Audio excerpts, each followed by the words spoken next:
Hi friends, आज मैं जो फ़्रॉक बनाने जा रही हूँ वो ज़ीरो से लेके 1-2 मंथ के बेबी को ही आप पहना सकती हैं। उससे बड़े बेबी को आप नहीं पहना सकती। तो उसके लिए ये मैंने घेर का और टॉप के लिए कपड़ा लिया है।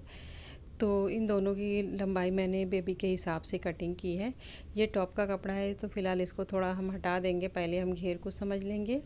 तो ये घेर का मैंने कपड़ा लिया है। घेर को मैंने 2 पीस में लिया है। दोनों कपड़ा हमारा अलग अलग है, फ्रंट और बैक दोनों घेर हमारा अलग अलग है।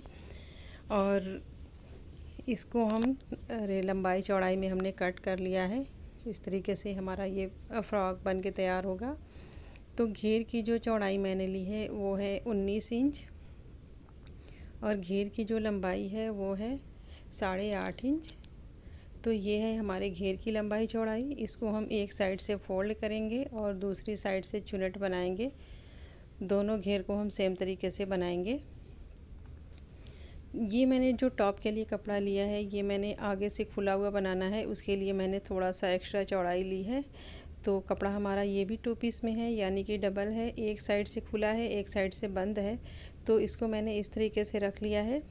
जो बंद वाली साइड है वो बैक साइड का रहेगा, जो खुली वाली साइड है वो हमारा फ्रंट रहेगा। तो इसको देखिए मैंने 5 इंच की चौड़ाई में लिया है।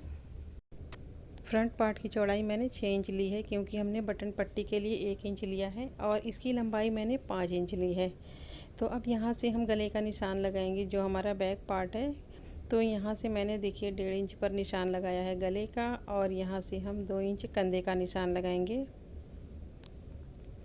अब यहाँ से आर्मोल के लिए 4.5 इंच की लंबाई में एक और लाइन ड्रॉ करनी है।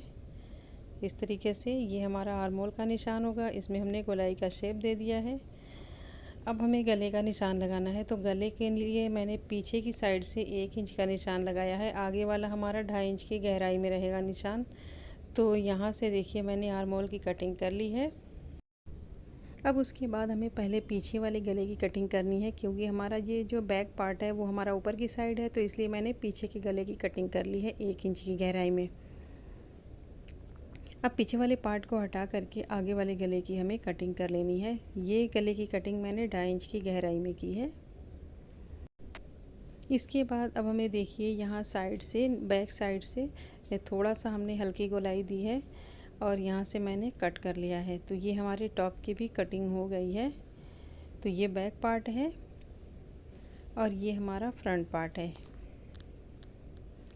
तो ये हमारा दोनों पार्ट ही कट चुका है, आगे का और पीछे का दोनों पार्ट हमारा कटिंग हो चुका है। और ये रहा हमारा घेर। अब चलिए सिलाई करना शुरू करेंगे। तो सबसे पहले कि घेर को जैसे मैंने बताया था वैसे हमें इसकी सिलाई करनी है। एक साइड से फोल्ड करना है, एक साइड से चुनट बनाना है। उसके बाद ये टॉप वाला कपड़ा लेंगे, फ्रंट वाला। तो इसको इस तरीके से हमें फोल्ड करके पट्टी की सिलाई करनी है, दोनों पट्टियों की सिलाई के बाद फिर हम बैक पार्ट लेंगे। इसमें हम कंधे को एक साथ रखेंगे और कंधे की सिलाई लगा लेंगे। फिर इसको हमें इस तरीके से फैला लेना है और उसके बाद हमें पाइपिंग लगानी है। तो यहाँ गले में पाइपिंग लगानी है, फिर दोनों बाजुओं में पाइपिंग लगा लेनी है। तो देखिए जी, मैंने पट्टी की सिलाई की, दोनों बाजू, दोनों कंधे, गले की सभी मैंने सिलाई कंप्लीट कर ली है और यहाँ का भी मैंने एक साथ फिक्स कर लिया है। तो ये सारी सिलाई करने के बाद मैंने घेर को भी बना करके रेडी कर लिया है। घेर को भी देख सकती हैं कि मैंने एक साइड से सीधी फोल्ड करके सिलाई लगा दी, दूसरी साइड से मैंने चुनट बना लिया है। दोनों घेर को मैंने सेम तरीके से बनाया हुआ है। घेर हमारा कंप्लीट है, टॉप हमारा कंप्लीट है। अब इन दोनों को एक साथ हमें जॉइंट करना है। तो इसको पहले हम इस तरीके से रखेंगे और हम एक घेर को लेंगे, यहाँ पर रखेंगे और दूसरे वाले घेर को हमें लेना है, यहाँ पर रख लेना है। अब इन दोनों के साथ सिलाई करनी है। तो इस तरीके से हमको इसके साथ सिलाई कर लेनी है और फिर इस वाले घेर की हमें इसके साथ सिलाई कर लेनी है। दोनों की सिलाई के बाद फिर वापस से हमें घेर को खोल के इस तरीके से फैला लेना है। और इस तरीके से फैलाने के बाद फिर उसके बाद हम यहाँ से इसको ला करके सेट करेंगे और इसकी फ़िटिंग की सिलाई लगाएंगे। तब हमारा घेर पूरी तरीके से रेडी होगा। तो अब फिटिंग की सिलाई हमें यहाँ से यहाँ तक लगानी है, यहाँ से यहाँ तक। तो ये फिटिंग की सिलाई भी लगा लेंगे। तो देखिए मैंने इस फ्रॉक को तैयार कर लिया है। इसकी सारी सिलाइयाँ मैंने कंप्लीट कर ली हैं। बस हमें बटन लगाना है, जो कि मैंने आगे खुला हुआ बनाया है। तो सिंपल सा हमें एक ही बटन लगाना होगा, क्योंकि ज़्यादा खुला नहीं है। तो ये बटन लगाने के बाद हमारा फ़्रॉक तैयार हो जाएगा। तो लीजिए जी, हमारा ये प्यारा सा बेबी क्यूट फ़्रॉक तैयार हो गया है। उम्मीद है कि फ़्रॉक की वीडियो आपको बहुत पसंद आई होगी। वीडियो पसंद आई हो तो लाइक शेयर करें, हमारे चैनल को सब्सक्राइब कर लें। अगली वीडियो में फिर मिलेंगे, तब तक के लिए अल्लाह हाफ़िज़।